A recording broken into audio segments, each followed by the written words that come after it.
हीअ इमारत नवाब गैबी खान चांडे जी रिहाइशगाह आहे जेका नवाब साहब सन 1904 में जोड़ाई।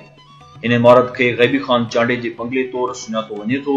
लाड़काने जे तमाम बहितरीन इलाइक़े सर शाहनवाज़ भुट्टो रोड ते चिल्ड्रेन पार्क जे वेझो मेन रोड ते करखयूं बीठल हीअ इमारत जंहिंजी उमिरि 118 साल थी चुकी आहे पर हिन वक्त भी पूरे आबोताब सां निमाया तौर बीठल नज़र अचे थी।